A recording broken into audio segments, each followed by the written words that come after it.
اعوذ باللہ من الشیطان الرجیم بسم اللہ الرحمن الرحیم۔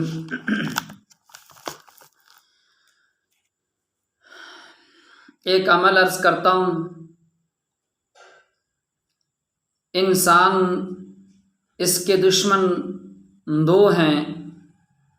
ایک دشمن انسانی روپ میں ہوتا ہے، ایک انسان کا چھپا ہوا دشمن مخفی جو آنکھوں میں نظر نہیں آتا۔ جو آنکھوں سے نظر والا انسانی روپ میں دشمن ہے، یہ انسان کی جان کا دشمن ہوتا ہے، مال کا دشمن ہوتا ہے، پیسے کا دشمن ہوتا ہے، عزت کا دشمن ہوتا ہے۔ اس کے دل کے اندر خیر خواہی نہیں ہوتی۔ جب اس کو وقت ملتا ہے، یہ ان چیزوں میں سے کسی ایک کے اندر اپنی دشمنی کو ظاہر کر دیتا ہے، نقصان پہنچاتا ہے۔ اب یہ جو ظاہری دشمن ہے، اس سے بچنا آسان ہوتا ہے۔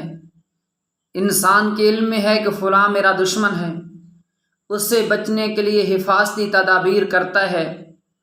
اور جو دوسرا دشمن چھپا ہوا ہے، وہ دشمن شیطان ہے۔ وہ انسان کے ایمان کا دشمن ہوتا ہے، کیونکہ ایمان اللہ کے نزدیک سب سے بڑی نعمت ہے۔ اللہ جن لوگوں پہ راضی ہوتے ہیں، ان کو ایمان کی دولت سے مالا مال فرماتے ہیں۔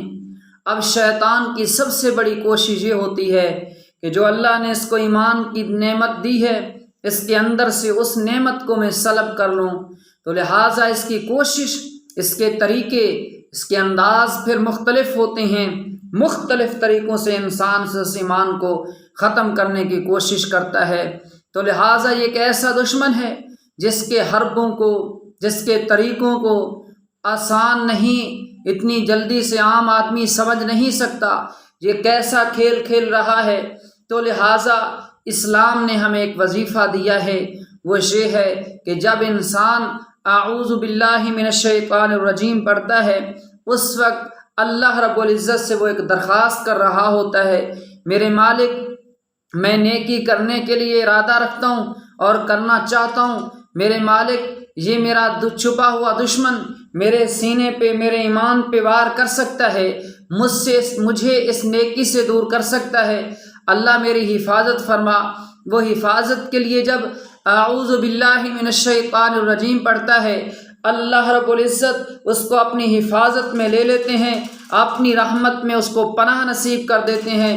جو شخص اللہ کی پناہ میں چلا جاتا ہے، وہ اللہ کی حفاظت میں چلا جاتا ہے۔ جو شخص اللہ کی حفاظت میں آ جاتا ہے، اب اس کا نہ کوئی ظاہری دشمن نقصان اس کو پہنچا سکتا ہے، نہ اس کا چھپا ہوا دشمن یعنی شیطان نہ اس کو نقصان پہنچا سکتا ہے۔ اس لیے اسلام نے ہمیں یہ عظیم وظیفہ دیا ہے، جس کو مسلمان اس وقت اس کی افادیت، اس کی اہمیت کو نہیں سمجھ پا رہا، وہ اعوذ باللہ من الشیطان الرجیم ہے۔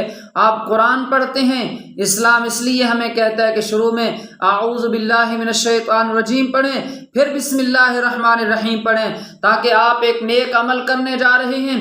شیطان تو نہیں چاہے گا کہ یہ نیک عمل کرے، لہٰذا وہ آپ کے لیے کوئی مشکل پیدا کر سکتا ہے، آپ کے دل میں کوئی کام کے لیے وسوسہ پیدا کر سکتا ہے، آپ کے لیے کوئی خیال لا سکتا ہے کہ آپ فلاں کام کریں، وہ درود شریف سے آپ کو اٹھا سکتا ہے۔ اس لیے سب سے پہلے اعوذ باللہ من الشیطان الرجیم پڑھیں، اسلام کہتا ہے، تاکہ اللہ آپ کو اس چھپے ہوئے دشمن سے محفوظ کر لے۔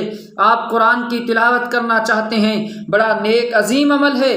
قرآن کہتا ہے، اسلام کہتا یہ ہے کہ اس وقت آپ پہلے اعوذ باللہ من الشیطان الرجیم پڑھ لیں، تاکہ آپ چھپے ہوئے دشمن جو آپ کے ایمان کا دشمن ہے، وہ آپ پہ حملہ آور نہ ہو سکے۔ لہٰذا اعوذ باللہ من الشیطان الرجیم پڑھو گے، اللہ آپ کو فوراً اپنی حفاظت میں لپیٹ لے گا، اللہ آپ کو پناہ نصیب فرما دے گا۔ جب اللہ کی پناہ میں چلے جاؤ گے، یہ دشمن تمہارا کچھ نہیں بگاڑ سکتا۔